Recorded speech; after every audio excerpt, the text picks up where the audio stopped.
We absolutely love rugby league at this time of the year. Hello and welcome to the Game Plan. Zach Bailey joined by Anthony Seibold. Siebes, we love it because we see some of the best teams facing off. Let's look back at last week. We had the Panthers against the Eels. What an absolute thriller this was. Yeah, cracking game, Zach. I thought the physical nature of the contest and I suppose the defensive abilities of both teams were at the forefront of that game, but just how close the score was towards the back end of the game just made it an intriguing game to watch. All right, so the Panthers, they take centre stage here on the Game Plan today. They've booked a spot against last year's premiers, the Melbourne Storm, in this week's prelim final. But let's look back and see how the Panthers won the Battle of the West. What's the one thing that stood out for you watching back on Saturday night? Yeah, their defence, particularly their line speed and the inside pressure that they put on the ball players. And I've got an example here of the Panthers try line defence. And you'll see kick out there. He just had a slight change of intensity to make Mitchell Moses play a little bit earlier than what he wanted to.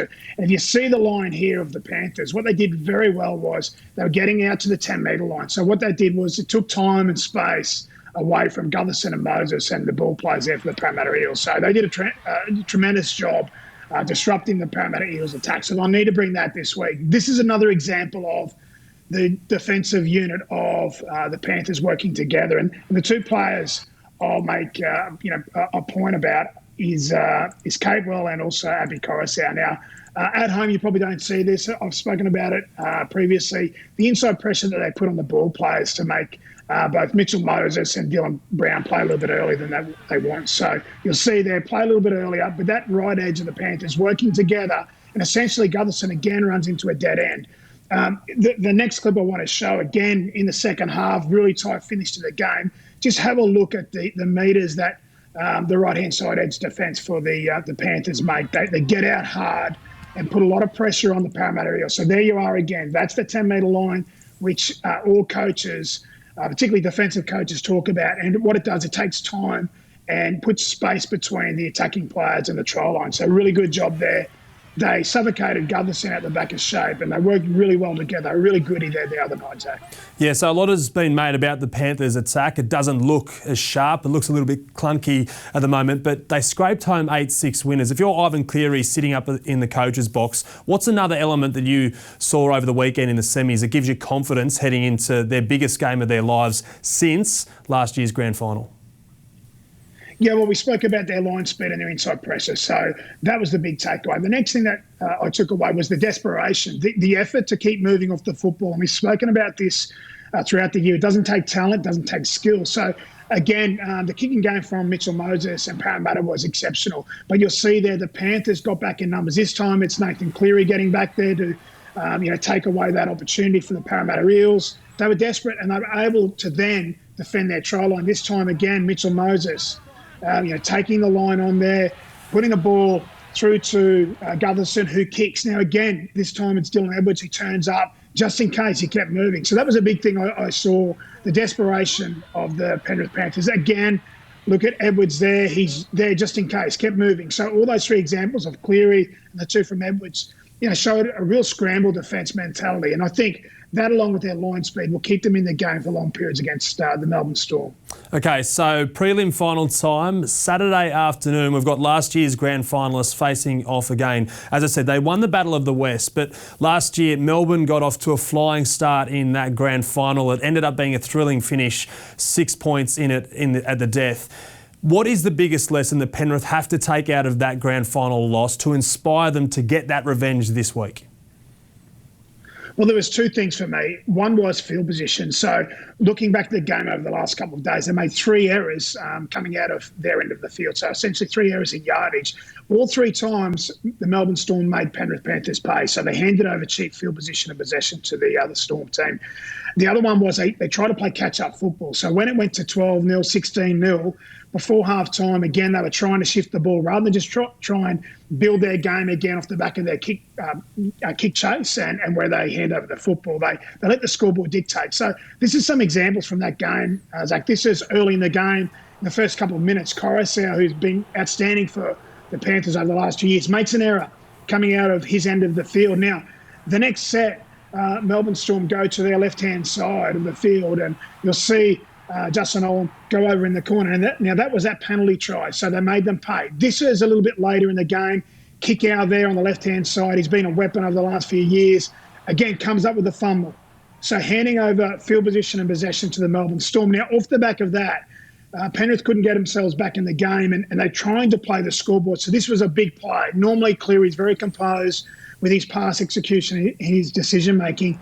This time he gets it wrong. He tries to go for that longer pass there, and Sully Vunivalu no longer at the Storm, but he picks it off and goes away, and it punishes the Panthers with again another 4-pointer there. So they let scoreboard pressure build on them. They handed over the footy the wrong end of the field, and this was right on half time. So at this stage, 16-0, but they're going sideways and they're not actually taking any metres or creating any momentum. So there's a forward pass by May. Now, off the back of that, there's Big Nelson and Sofa Solomona close to the line. Now, we know what happens here right on the stroke of half-time. Cameron Smith goes across. It was a bit of a clunky try, but it come off the back of field position pressure. So I thought Penrith let the scoreboard dictate what they did rather than play the high percentage game where Nathan Cleary hands the footy over in the right end of the field and really off the back of their defensive organisation, they put pressure on other sides. They didn't do that in the grand final. That's the takeaway from last year. Okay, so Nathan Cleary is one of the best players in the game. He's the best number 7 in the NRL this year. Has he shown enough development, in your opinion, to suggest that he will keep his composure, will keep that cool head and not force the pass, not go for those hero Hail Mary plays if the Panthers find themselves behind the Storm this weekend? Yeah, I think he's a complete player, Nathan Cleary. He would have learned a lot from the big games that he's played in over the last few years. He's played in a grand final. He's played multiple State of Origin games now. And he's been part of a Penrith side that has won an extraordinary amount of games over the last 2 years. So, yeah, look, Nathan Cleary, outstanding player. I think he's got that big match experience. But Melbourne Storm, again, they're the benchmark. They have been for a number of years. So it's going to be a tough contest. But they need to hand over the footy at the right end of the field and then build pressure with their really good defensive structure that they've got there at the Panthers. Another thing helping the Melbourne Storm, they've sat back and they watched the Eels and the Panthers go head-to-head, absolutely bash each other. As a result, the Panthers are walking wounded. A lot of critics and analysts are saying that they look tired at the moment. But do they have enough gas and juice left in the tank to cause an upset this weekend, get revenge over Melbourne and book their place in a grand final? Oh, look, I think they do. There's no doubt that they can compete and get a result against the Storm. They showed earlier this year when they won a tight battle. I think it was kick out with a try-saving tackle right on the stroke of full time there. Melbourne Storm are a juggernaut. What they would have done over the weekend, they would have trained on Friday or Saturday. They would have done a lot of scenarios. So essentially they would have played against their reserve grade side, who would have been training as the Penrith Panthers, and they would have done different field positions. They would have done different scoreboards, scenarios where they were behind, they were in front, start of game, etc. So they would have prepared well, but Penrith were in a gritty game, a physical game. So I think it's how they repair, regenerate during this week and recover, how they're going to perform from a physical point of view this weekend. So that's 4 p.m, Saturday afternoon, the Storm against the Panthers at Suncorp Stadium. Can't wait for that. But first, the prelim between the Sea Eagles and the Rabbitohs. Similarly, Manly got the job done a little bit easier against the Roosters in the semi, but South have been waiting.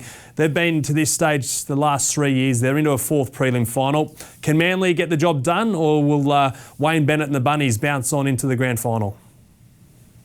Look, there's no doubt that Manly can get the job done. I think if Tom Trbojevic has a game like he played last week against the Roosters, he's very hard to handle. Cherry Evans, again, his kicking game is really important, where they hand the footy over to the South Sydney Rabbitohs. Now, one thing the Bunnies will do is they'll have a great kick chase game, Reynolds' kicking game. And the aggressive nature off the back of that kick chase has been an outstanding weapon for them this season.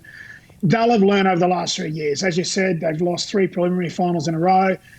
They will have learned a lot from that experience. I'm sure that the coach at the Rabbitohs, the coaching staff of the Rabbitohs will have them primed. So it's a big game. I think Manly can get a result, but if they hand over the football to Cody Walker and Damien Cook down their end of the field, then they will make them pay. As I said, we cannot wait for prelim finals footy this weekend. Anthony Seibold, as always, thanks so much for your analysis here on The Game Plan. Cheers, Zach. Yeah, we can't wait for both prelim finals this weekend. We've got the Manly Sea Eagles against the South Sydney Rabbitohs, then the Melbourne Storm in the grand final rematch against the Penrith Panthers.